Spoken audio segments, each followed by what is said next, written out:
Hi, everyone. This is Jackie Cooper with the Blockchain Legal Institute and the Crypto Blockchain DeFi Conversation Cruise Conversations.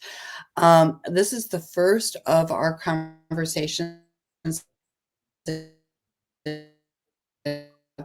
our keynote as someone who has actually been in this crypto blockchain DeFi conversation space for a while, and he is doing something that is not unique, but very needed in this space. And when I say not unique, it's because within our community, sometimes what you start, others sometimes try to emulate. But again, everyone has a different niche and is doing a different service or product. So the purpose of these conversations is definitely to have everyone who's listening, who's new to the space, as well as those that are more experienced, kind of take a step back and think, where's the future of our community going? I know currently, I think it was yesterday, Bitcoin went over 100,000, which has been predicted. But again, in this market, in this community, it's all about doing your research, understanding more about how this might apply to you or not apply. And these conversations are to provide you guidance and resources, and also to know who to reach out to if you have questions. So I really am excited to introduce Jack. He's here and he's over the water. I'm in the United States. He's overseas. Jack, how are you doing today? I'm doing great. I'm doing great. Thank you for the opportunity. And yeah, Bitcoin crossed 100K. It's something that we have eagerly anticipated or hoped for, guessed. So it's fun to see it happen. There is there's a lot of stuff going on in crypto. Mm-hmm. Having been a part of it for what, a decade now. I've seen many things come and go. Bitcoin seems to be the one thing that stands. Um, though Bitcoin has its own controversies and its own kind of muddied waters and tons of stuff to say. Either way, I think it's great to see what's happening in the Web3 space all over the world.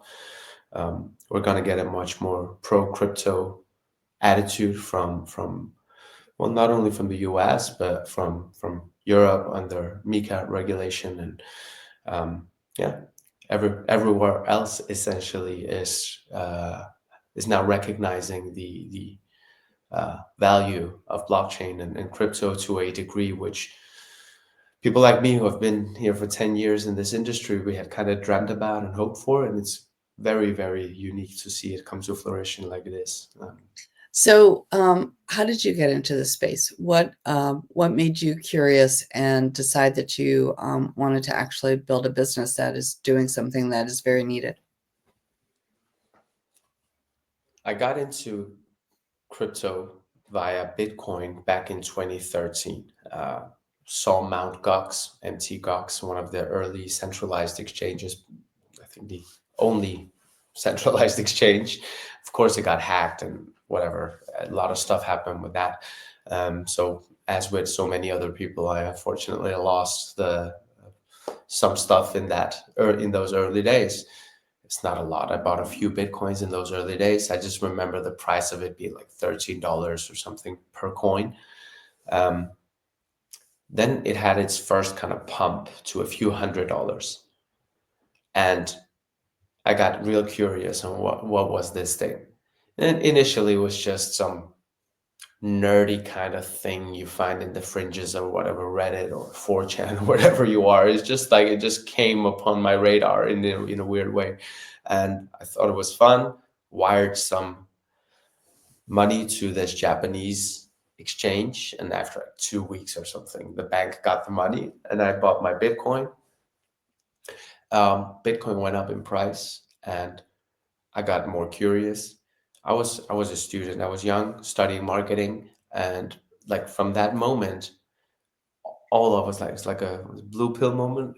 All I could think about was like Web3, and I took the opportunity as a part of my education that anytime we had to do a thesis or report or could do anything voluntarily, I chose to focus on blockchain related stuff. Later on, as a part of my education, I studied entrepreneurship and went on like a business school. Uh, and again, same thing. All the stuff we did, I had a crypto blockchain kind of angle to it in those early days. So I fell in love with the idea of programmable money. Like, Mhm. oh, you can use Bitcoin for this and that, and you can build this and that. Like, there's so much cool stuff which could be fixed with Bitcoin back then. And then the industry kind of slowly got bigger. We got some companies in that tried doing some early crypto stuff back in, let's say, 2014, 15, maybe. I started a crypto community on Facebook, Bitcoin Talk Denmark, like kind of an extension to the official Bitcoin Talk. I just wanted a Danish group to chat with about this kind of stuff. It's a long-standing group still to this day. It's a great community of people. But it's from within that group I got my first crypto job, doing marketing for a firm, and then eventually became a business developer, and eventually became head of innovation in this industry with the companies I worked at. So I got to build with more legitimate partners like media companies or PSPs and municipalities and law firms, and everybody had their idea of crypto, but none of them really knew what they were saying, right? It was so technologically advanced, and people were like grasping for, to understand it in those early days. Remember, this is pre the invention of the word stablecoin, Yeah. right? Yes. It's pre RWA, pre CBDC, pre. I'll give you so all of these things when we were talking about it. Like, try to speak with a bank about stablecoins before the invention of the word stablecoin. Um, anyway, I built a bunch of cool stuff with a bunch of different industries. That gave me a lot of experience in this industry. And the common denominator for it all was that it was all based on Bitcoin and then later other volatile coins, which made it difficult or impractical to use for day-to-day purchases and settlement tokens and different projects. Like, one of them was a media coin, pay as you scroll. So every scroll had like a nano payment to it. So you didn't need to subscribe to 5 different online media. You could just have a wallet that followed you, and you could do like micro donations to the content creators that you consumed content from. Can't do that when Bitcoin goes 100% up and 100% down on a weekend, right? So I very quickly realized that we needed something stable. So I wrote an application and I sent it to the Innovation Fund in Denmark. I was still a student at this point, to apply for a program to study the feasibility of introducing e-krona, like a Danish crypto stablecoin. I got that grant, so that means that I got a little bit of support, or some substantial support, to work on this initial idea of called it smart money, or making dumb money smart. It's like, I'm tired of all these new coins and new tokens. Everybody's making a coin. Let's just make dumb money smart. Can we make a coin that's like euro, dollar, pound? And that was stable coins in their infancy, right? Today, 7 short years later, we have done just that. We have built a tokenization engine that can issue tokenized real world assets like fiat, gold, other assets as we grow. Today we have e-euro, e-dollar, e-pound, e-Singapore dollar, and recently added e-gold. Our company offers stablecoins as a service because the dream has always been to empower innovators like myself in Mm. different industries, like I was in my years, so that they can build cool stuff without a rise's involvement. We want to be the printer. We don't want to be the bank in that sense. So it is about creating programmable money, versatile tools. We just launched e-gold very recently, and we can convert e-dollars to e-gold instantaneously. We can even deliver the physical gold. So we can go from zeros and ones to physical metals, kind of more like alchemy than cryptography. So yeah, Danish company headquartered here in Copenhagen, and the mission statement is the same as it was in day one. Let's make dumb money smart. I love that. So do you see that as the future of money? I see the future of money being very abstract. Like, what is money today? Money today is super abstract. Like, Yeah. regular folk, nobody understands. Even industry professionals barely understand how money works because it's so weird and it's so built on top of different structures, right? And like, it's as TradFi as it gets. And now with the superpowers that crypto can give to the economy, right? You got to involve Bitcoin into that. You got to involve stable coins, which are treasury backed, into that. You got to involve. So money is already evolving, right? Money has been continuously evolving always, right? It's not too many years ago that the fractional reserve requirements were removed, and banks could just kind of keep the finger stuck on the printer. you Mhm. know there used to be so money has always been changing, and I think that this is now a different attitude towards that change. It's not like, let's wait for Caesar to put a new face on the coin. It's more like, let's do it ourselves. Can we make something better? Can we make a coin that has some gold, some treasuries, some euro in it? Sure, why not? Make it happen. And that's the superpower that the world has today, that we have never had anywhere in history. Like, everybody who tried to challenge status quo when it came to who prints the money, they got stopped always.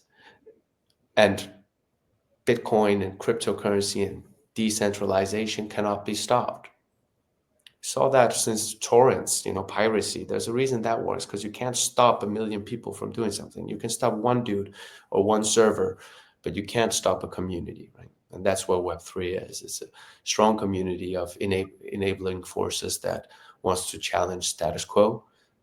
Now it has cemented into such a tangible foundation that the established have to utilize it or they'll be left out. That's Kind very of, kind of like AI. It's gotten so far that's so good that if you don't use it, you're going to be left out. true. Crypto Mhm. is the same thing. If a 13-year-old underbanked kid from Congo can do 7 swaps of gold to Bitcoin to real estate tokens in a fraction of a dollar, but I have to pay $10 every time I make a trade on on the TradFi platform because I'm regulated, or who's the future unbanked? So that's why we're seeing that 90% of central banks working on central bank digital currencies. Uh, most big banks are doing something blockchain related in one way or another. And yeah. So it's interesting, when we started the crypto blockchain DeFi conversation cruise idea, the initials are CBDC, and we were trying to do a play on the CBDC side. I know that there's two different sides of for the idea of having or not having CBDCs because of the concern of controls or other areas that people have brought up. What's your view of CBDCs and how they might be either utilized in different countries or promote the economic freedom that we're talking about? I see many different iterations of CBDCs, of central bank digital currencies. Some of them could have a quite draconian outcome if Hmm. we're not careful. Some of them are real cool, like that I'm real optimistic about, where it's less of a power grab or a paving the way for a future power grab. What is inevitable, I think, is that CBDCs are happening. We like to think that they're not because now, say, Trump is president. He said CBDCs will never happen, but Circle dollar, USDC, what is that if not a CBDC? It is a CBDC. It has the same. If it smells like a CBDC, if it looks like a CBDC, it's probably just a CBDC. So we're thing is here that it's so complex, all of these things, that we're not as a civilization asking the right questions. Yeah? So when when a central bank issues a mandate or a report, or let's say in Denmark makes a, in the early days of crypto, there was like you're basically classified as a terrorist if you dealt with crypto. They did like a smear campaign, and it's like we're not having the right talks, right? CBDCs, not only are they happening, they have happened, Hmm. right? The Danish national currency is 95, 98% digital. 9 out of 10 phones, they use mobile pay. Yeah. Cash is nowhere to be found. What is the Danish e-krona if not a damn CBDC? And in the report of the Danish FSA, they said that it's not feasible introducing a CBDC into Denmark because we already have it. It's not going to fix anything. It's not different. So a CBDC, in my opinion, should be an enabler, an accelerant. Like, for example, in Brazil, there are issues with, or Latin America, there are issues with underbanked individuals and Yes. banks not wanting to give financial inclusion because banks have their own agendas. And it is a way to give something to the people like they did in India recently with their payment ecosystem. I can't remember it, but it's like a mobile payment setup they introduced. Um, those types of CBDC projects, which can actually do good for people, I think they're inspiring. Um, but as a civilization, as here in the West, we like to look at, let's say, China doing something about CBDCs, or nations in Africa that might consider doing something around CBDCs. And we're like, oh no, it's the beginning of the end. Because look, our president says we don't do CBDCs while doing CBDCs. I don't know if I'm going to get very No, well for these comments, but just no, I think we it's need to ask the right questions. And no, and just it's true. Arise want to Very be a true. tech provider essentially to uh, as many as possible, so we don't have one CBDC coin to rule them all. But if we have tens of thousands of coins, like loyalty coins and gift cards, and kind of like, might think of it like, if each state had their own dollar, if each business had their own dollar, if each underlying mechanism had their own kind of thing, it is much less risky than all of us keeping money with one big bank, right? Because what if it doesn't do the thing is what it's got to do, right? And oftentimes, like on the clock, every decade or so, we know it's bound to happen. Another banking crisis, another something, and I think that we should have tokenized deposits. All banks should tokenize their stuff. Central banks should tokenize their stuff. Different industry participants are going to tokenize their stuff. It is an entire industry of tokenization. And a natural step of that is central banks also doing it. We believe that we can be a technology provider for those initiatives, and to make sure that we get our values, our Danish DNA, our attitude and kindness into the solutions we build. Because the alternative is very easy to find. So I have, for those that are, again, new to the space, they might have a understanding about Bitcoin, and we're going to be obviously providing them a understanding more about stable coins. But there are these alternative coins. They're, cryptocurrency. And how do you think that for those that are within the space, new to it, they should understand how to kind of evaluate this cryptocurrency that might not be within Bitcoin or a stable coin because of the risks and volatility? How what's been your approach within this area, and what advice or information can you? We're not giving financial advice or investment advice here, or legal advice, but what guidance can you give to those that might be curious, and because they're hearing everything going on and they do want to step in? Um, I've said for the past 10 years to everyone, every month, use a $50 or $100 and buy some Bitcoin every month, like a tax on yourself. Whenever you get your salary, get a bit of Bitcoin. Don't look at the price. Don't think about it. Just do it. Yeah. God, I wish I did that myself, Today, I would say do the same, but put it in an index with like top 5 coins, top 10 coins, something like that. Because set and forget type attitude. Don't become an investor just because the charts look pretty. Like my entire social media feed has become like young people who think that they're trader. All of them are investment bankers or traders because now they have charts they can look at. I'm not a trader. I don't want to be a crypto trader. I'd love to be an investor. I'd love to invest in projects, but then it's just do your traditional due diligence stuff. Doesn't matter if it's tokens or equity or whatever it is. It's the traditional stuff. Speak with the team, visit the company, look at their business model, analyze do your due diligence. No different from crypto. Right. Crypto just adds. It's just a vertical, which is interesting, but so is biotech, so is artificial intelligence, and 3D printing, additive manufacturing, and there's a lot of cool verticals. And I would not suggest that people FOMO into crypto because of this. Oh no, if we don't have Bitcoin in 10 years, we're gonna eat dirt. Like, no, you're not. Relax. You'll be exposed to Bitcoin when your pension fund decides to allocate some of their money into Bitcoin. Very true. Very true. You don't need to do it. Don't take the risk of being hacked and the centralization of the exchanges. And I have seen every single horror scenario you can imagine in my 10 years in crypto.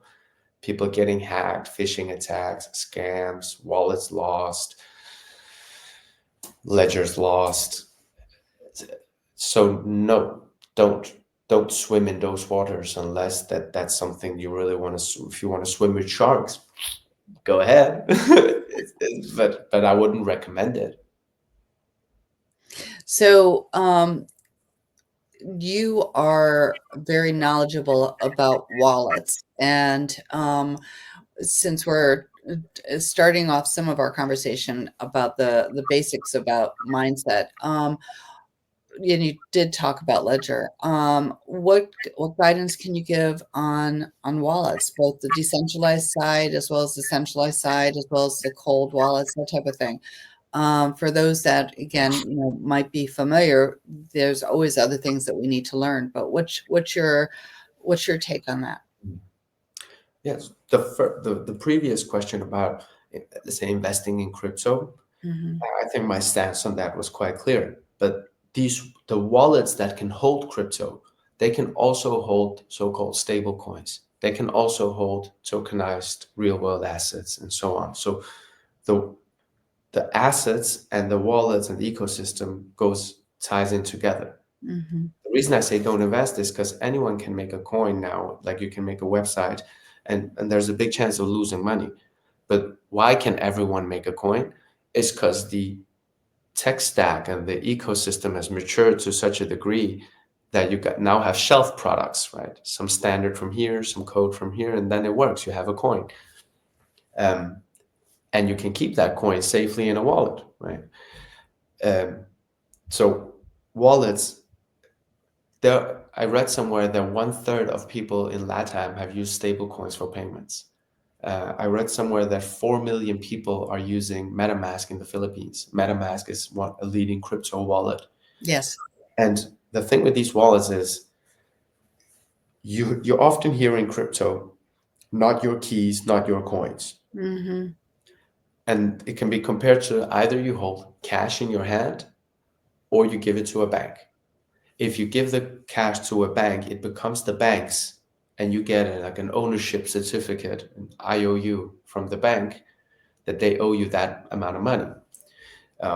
They can end up not having to pay that back if they go bankrupt, for example. But Yeah. no, but with cash in your hand, it's different, right? It's yours, and you choose to give it to. With cryptocurrency wallets, you have similar stuff. You can hold your private keys, they're called, the access to these cryptocurrencies, the password, so to speak. You can hold it yourself, or you can give your coins to an institution that can hold it for you. Now, these institutions have become very big, and some of them are really good. Some of these exchanges do real great work. Uh, so I wouldn't say don't hold any crypto with if you're into Kraken or Coinbase or Binance. I mean, they're decently secure. Uh, the they offer stuff, trading, earnings, yielding opportunities, investment products. They offer different types of products like a bank would. So when you deposit your crypto with them, you might have certain tools you want to access. But accessing these platforms is similar to getting a bank account, like a small bank account. Like it's easier to get a crypto exchange, but you still need some ID and whatnot. When you hold the coins yourself, it is like a cash wallet, right? So I can now download a cryptocurrency wallet on my phone. There's like a 5 minute setup because it asked me to write down some names and there's some words on a piece of paper. It's a recovery sheet. So if I lose my phone, those words can recover my keys. In this scenario, I hold my own keys. I haven't asked anybody for permission or forgiveness or anything else to create a digital account.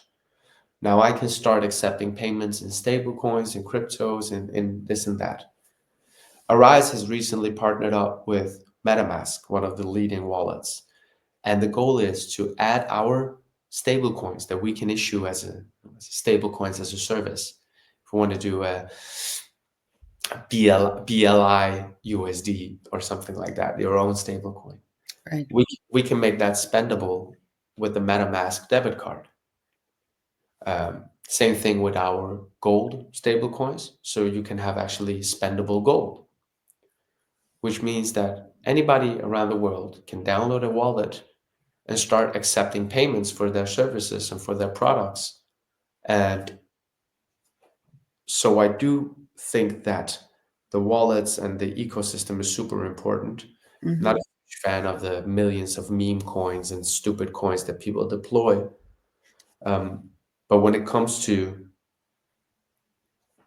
I said before, people shouldn't touch it. That's as an investment. When it comes to using these tools for payments and whatnot, like then there's good wallets and there's stable coins. It doesn't take a lot to start using it. No. Uh, Yeah. as seen with a third of LATAM's population using stables, right? So if they can do it, it's doable, right? It definitely is. It definitely is. So, why did you decide to go the stablecoin route with the technology? I know you shared a little bit more about it, um, but in terms of your fascination with it, was it because you saw that within our global community that we needed to have? Uh, did you see that it would kind of um, be a fix for inflation or some of the ups and downs in the economies that were happening? Was there something else going on that you also were focusing on within the focus of stablecoin? I thought it was naive to expect that a volatile coin like Bitcoin Mm, would function everywhere. And doing work in the Philippines versus Brazil versus Tanzania versus Armenia, they want different things. yeah, In Armenia, we want to use Armenian dram, like the dollar, not so much the euro. In Brazil, there's other things and other currencies. So it was super illogical thinking that Bitcoin will be used to make a payment within mobile pay in Denmark, which 9 out of 10 phones have installed, or M-Pesa around Kenya, for example, will start using that as their rail. It didn't seem it didn't seem logical. So I anticipated that while this Web3 industry will grow absolutely, the way that it will tap into the real world when you pay your taxes, when you go to the grocery store, that will have to happen with local currencies, something that the state respects and acknowledges. Um, And having that interoperability between dumb money and smart money is inefficient. So we need a version of holding the dumb money in a smart way, because fiat is not interoperable with crypto. It doesn't speak the same language. There's the barrier. But stable coins could be, stable coins are. So you have kind of an in-between thing between the two things. Hmm. But for me, it was about, the all the cool stuff you could do with Bitcoin. I just wanted that to be done in national currencies. Like if you want to help out with an NGO in Armenia, they kind of want Armenian dram. They got to pay the guy on the ground. Yes. So in the end, it all comes down to some. You might use crypto as a Bitcoin as a medium of transfer, or any coin or any setup you want. But in the end, there's people on the ground who need something else. So you're mentioning something that actually is a lead into my next question to you, the people on the ground. So do you see the creation of the stablecoin community as a way for more of the mass adoption for individuals to be able to understand and feel comfortable with um, this programmable money, cryptocurrency, and other um, tokens that we might be evolving that we haven't even thought about yet? Yeah, and I think it's proven by the amount of transaction volume in the other stable coins and the market cap of the stable coins. Like stable coins are a huge part of the Web3 economy today. And statistically, the amount of people using it for remittances and cross-border payments, it's just growing, every day. Um, so I do see stable coins as the gateway to mass adoption. And I see the neobanks and the mobile wallets, the phone native banking, see that as the on and off ramps, that as the application layer to enter this ecosystem. I see that being as much more healthy attitude than expecting everyone to hold their own keys personally, because people lose them. I've seen it. And having a nice trusted entity. Revolut is kind of cool. They accepted crypto stuff now. You can hold crypto in Revolut. They're integrating with MetaMask as well, so you can do suddenly MetaMask to Revolut payments. Um, Eventually, I do hope for a setup which is more resilient than keeping your coins with somebody else. I don't like the idea of keeping the coins yourself in a format where you can lose it. But if we had a way of using biometrics and different ways of doing 2FA to unlock certain contracts that gives me access. Like this whole attitude of remembering passwords, it's gonna be outdated. Eventually, you might unlock your wallet just by looking at it, for example, right? And I think that some of these tools, like social login, right? That's the first step. You don't have a wallet, here, log in with Google, you can get a wallet. But these protocols need some more maturity in order to become mainstream. And until then, the Revoluts of the world, they do good work.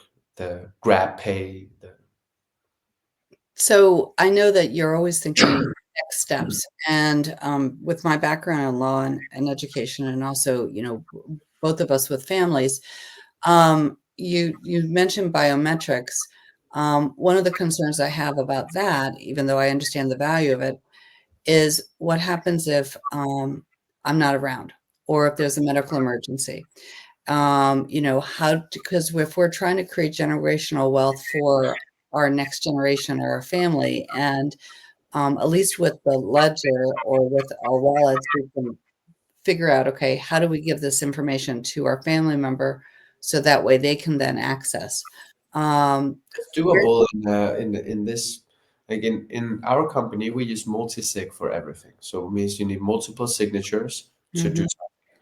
So you can have four people in a group, and the rules being if two of them go together, they can do a transfer, for example. So you can set the parameters. And I could imagine that biometrics could be combined with that, right? So Yeah. if somebody passes away, the kids can go together and scan their faces and then we can see in the log like when it happened, how it happened, and the whole. There's a lot of sub technologies that need to kind of grow up and before this becomes a product, right? There's a lot of involved parties in this reg tech industry, right? And compliance is a beast in itself. So it's not just that, oh, we'll just scan your face and it works. Like, but, but we can play with the idea, and two-factor, multi-signature, that kind of stuff could be very. I think people are going to be very comfortable with that idea for sure, because when you go to the airports now, you stand in front of the screen, they look at your face, they scan it to make sure it's the same as the passport and everything else that they have. So all of this technology is definitely being integrated in multiple ways of that we're living. Any last minute thoughts that you would like to share with those who are listening to our conversation and the conversations that are about to happen? Because I know that one of the reasons why I wanted you to do our keynote is that you are a visionary, and you're always looking at where the next steps are. So, any last minute thoughts that you'd like to share with those who are watching? I think that the industry has now come to a point where the infrastructure is so good that the applications that are popping up now can be really, really interesting. And some of the tokenization of real estate, I think there's some real cool projects in that. Some tokenization of RWAs, real world assets. Now there's a lot of gray areas and a lot of muddied waters in that industry as well, but there's also some real cool projects. The projects that come today are stronger than when they did 5 years ago because they utilize everything that has been done for the past 5 years, right? So we got resilient and strong projects out there that are doing real cool stuff to a level where the big banks and the big like top established auditing for consultancy firms are utilizing the very same Ethereum tools that the rest of us are utilizing. So be careful. Don't start investing. If you just jump in and start buying stuff, that's like a casino. Can be fun, do your thing, but it's gambling. If you do want to invest in this industry, you do the traditional way of doing your due diligence. Doesn't matter if it's AI or biotech or blockchain. And the companies that are here today, the ones that do good work today, they're going to be here in the next 50 years as well. Mm-hmm. It's like Google wasn't the first search engine, and Arise is not the first stablecoin issuer, but we're going to be one of the last. So on that note, also for everyone who is listening, know that we are also going to be publishing an ebook. And so everyone you're seeing within our videos will also have different short articles with contact information, so you can also explore what they're doing, in addition to others that will be contributing, because this is such a diverse area and there's so many topics to be spoken about.